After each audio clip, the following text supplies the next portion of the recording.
அனைவருக்கும் வணக்கம். Medical shop அப்படிங்கிறது மக்களோட உயிரில் கவனம் வச்சு மருந்துகளை வழங்கக்கூடிய ஒரு தொழில். இதில் அதை முறையாக பயின்று ரொம்ப கவனத்தோட இந்த மருந்துகளை விற்பனை செய்யணுங்கிறது இயல்பு.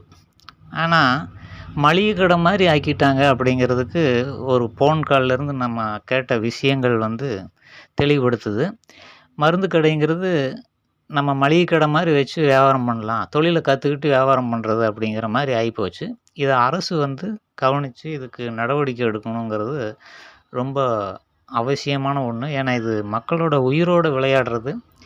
எந்த ஒரு அடிப்படை அறிவு இல்லாமல் பொருள் எடுத்து கொடுக்கறது, அதாவது கடலை மிட்டாய் தர்றது, டீத்தூள் பாக்கெட் எடுத்து தர்ற மாதிரி மருந்துகளை எடுத்து கொடுத்துட்ருக்குறாங்க. அது ஒரு கடையில் இல்லை, ஒரு ஊரே சேர்ந்து இந்த தொழிலை செய்கிறதான் இந்த ஃபோன் காலில் நம்ம தெரிஞ்சுக்கிட்டோம். அதனால தான் இது சமுதாய நலன் கருதி இதை வெளியிட வேண்டியது இருக்குது. தம்பி மெடிக்கல் ஷாப் வச்சுருக்கேன். அதாவது குடும்பமே மெடிக்கல் ஷாப் வச்சுருக்கிறதா அந்த ஃபோன் காலில் தெரிய வருது.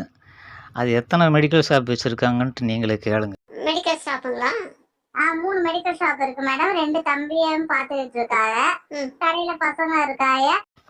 சரி, குடும்பம்தான் அப்படின்னா கூட சரி போகுதுன்னு விட்டுறலாம் போல் இருக்குது. அப்படின்னு பார்த்தா ஒரு ஊரை இந்த வேலையை தான் செஞ்சுட்டு இருக்குதுன்ட்டு அந்த ஃபோன் காலில் நம்ம தெளிவாக தெரிஞ்சுக்கிட்டோம். அது எப்படிங்கிறத இப்போ பார்ப்போம். சொந்தக்காரங்க எங்க ஊர்க்காரங்க எல்லாம் தான் இருக்காங்க. எந்த ஏரியாங்க? எல்லா ஏரியாவிலயுமே இருக்கா மேடம். அந்த ஏரியா ஃபுல்லாவே எங்க ஊர்க்காரங்க தான் மெடிக்கல் ஷாப்பு. தம்பியும் அப்படியே மெடிக்கல் பழக வந்துட்டு அவனும் அங்கேயே மெடிக்கல் வச்சுட்டேன். தெரிஞ்சவங்க மெடிக்கல்ல இருந்து பழகுனேன். படிக்கல, அவன் படிச்சது பிகாம். ஃபார்மசி படிக்கலையாமா, ஆனால் மெடிக்கல் ஷாப் வேலையை பழகிட்டது. என்ன 2 வீலர் ஒர்க் ஷாப் வேலையை பழகிட்டு 2 வீலர் ஒர்க் ஷாப் வைக்கிறது என்னடா இப்படி இருக்குது நாடுன்ட்டு நம்ம யோசிக்க வேண்டியதாக இருக்குது. பிகாம் முடிச்சிட்டு மெடிக்கல் ஷாப் பழகிட்டு அப்படியே மெடிக்கல் வச்சு இன்னும் பேரிடியாக ஒன்று வருது இப்போ காலுங்க. அப்படி வைக்கலாங்களா? வைக்கலாம் மேடம். ஃபார்மசிஸ்ட் மட்டும் சைன் வாங்கினா அவங்களுக்கு மாதம் 3000 ரூபாய் கொடுத்துட்டு இருக்கோம். நம்ம நாட்டில் சட்டம்ங்கிறது ஒன்று இல்லைங்கிற மாதிரி ஒரு மனோபாவம் ஆகி போய் சர்வசாதாரணமாக இப்படி நடந்துட்டுருக்குதுங்கிறத பார்க்கும்போது அரசியல்வாதியை அந்த ஆட்சி செய்கிறவங்களும் நீங்களாம் என்னடா பண்ணிகிட்ருக்குறீங்க அப்படின்ட்டு நம்ம கேட்க வேண்டியதாக இருக்குது. அதனால் இனிமேலாவது இதை கவனித்து மக்களோட உயிரோட விளையாடக்கூடிய இந்த மாதிரி தகுதியற்றவர்கள் இந்த மருந்து விற்பனையை செய்வதை தடை செய்யணுன்ட்டு நம்ம கேட்குறோம். நடந்தால் நல்லது.